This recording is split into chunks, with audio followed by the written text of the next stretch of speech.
I've been debating whether or not to tell this story this week. A few years ago, everything went wrong when it mattered the most.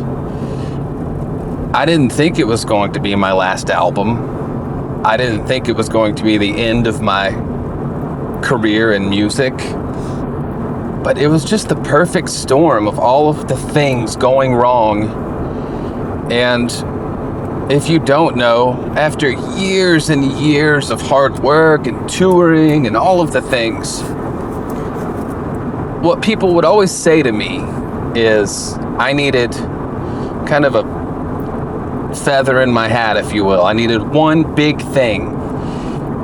The album before, I guess I should say 2 albums before, there was an album called Nowhere to Go But Everywhere. Really high chart position.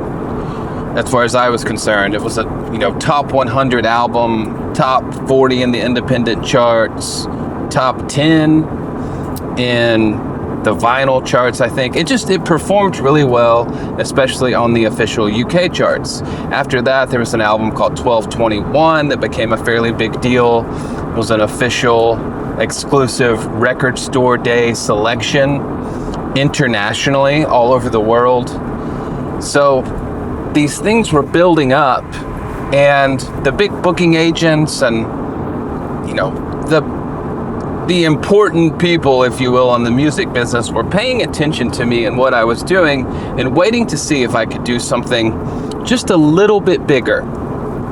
And this big booking agent in the UK said to me, if you had a top 10 album or something like that, something that we could say, look, like here's the evidence that this guy is a big deal or becoming a big deal. So that became my goal. It's like the next studio album, and this was coming out of COVID. The next studio album, I'm gonna do it. I'm gonna have a top 10 album. This is gonna be all of these people who have kind of kept me just at arm's length, like he's not quite there yet, After, 20 years. I was gonna show them. So we come up with this campaign. We have these really great ideas. We put out a couple of singles. We announced this album. Everything is going great. And all signs are pointing to an actual top 10 album. The pre-sale, all of it, especially in the UK, incredible numbers. The prospect was incredible. The evidence was there that it was finally going to happen, and I could finally give these gatekeepers of the music business what they needed to be able to go to to be able to go to the necessary people and say, look, this guy is a top 10 album. Anyway, the album gets ready to come out. Right before it comes out, I become aware that it has been manufactured with the wrong audio, and the album gets recalled. But because it was so close to release date, it was too late. Some of the albums still went out into the stores in the UK and in Europe, and once they start scanning that barcode on your album and actually selling it, that's it. That's your release week. That's the official chart reporting that starts to happen. And I was screwed. I was absolutely devastated, because all of this work, years, what felt like 20 years of work leading up to that moment, and the top 10 album was taken away essentially because of a manufacturing error. I was devastated. And walking away from music was not something I planned, obviously, or wanted to do, because that was supposed to be my big moment. That was supposed to be the evidence of success. And it obviously wasn't. It went very wrong. And there were other things going on in my life. There was a Kickstarter, a house party tour. There were all of these things that my name was on, that went wrong. And then people wanted to come at me because my name was on it, when the reality of it was the things that were happening, the things that were going wrong, weren't actually on me. There were other people involved that were taking advantage of me, and it wasn't okay, but I got to be the fall guy for all of that. And then this happened with my album, and it was just too much for me. So I was out and I quit, and went back to my life and tried to figure out something else besides music, with no intention of coming back. No intention. And life happened. I felt like I was scrambling, flailing, trying to be a podcast host or whatever, doing things that I loved, but never gave me the feeling that making music gave me, because I know I was given a gift and some incredible opportunities on that front. I also became a dad later in life. So to come back to music, to have songs, I didn't know if I was ever going to write another song.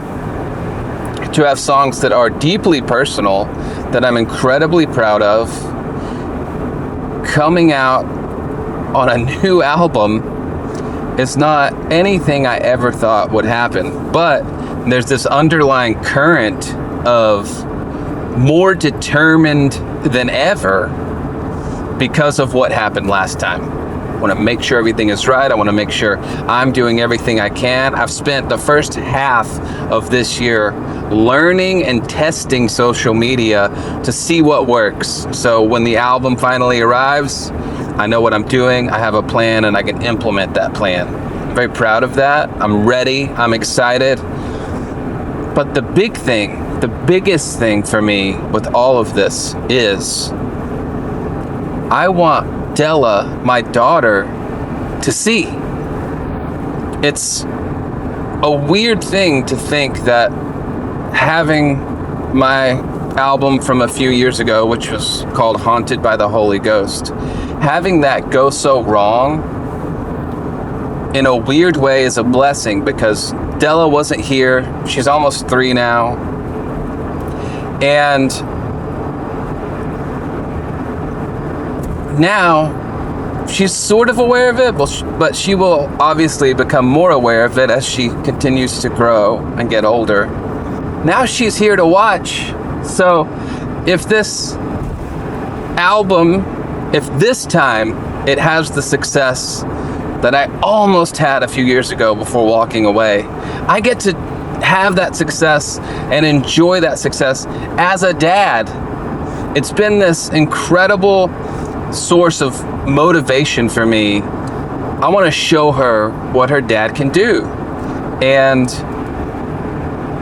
there's been, and I talk about this in therapy, so it feels weird to share it with you, but there's part of me that really felt, and I don't feel it now, that felt guilty, because I was like, okay, Della's gonna get older and then I'm gonna say, what? Look at what your dad almost did, or look at what your dad used to do. And now she gets to be a part of it. She's on the album cover, and she gets to feel like we're doing this together. She's a part of it. She gets to witness it in real time. She sees her dad playing guitar and writing songs and doing this stuff. She calls them my music friends. She says hi to Steve, my manager, on the phone, or Dave, my producer, on the phone. And these people aren't just my manager and my producer. They've become family to me, and she gets to witness it in real time. And what's really cool, sorry, I'm about to stop and get gas. What's really cool is all of the stress and baggage or whatever from a few years ago is gone.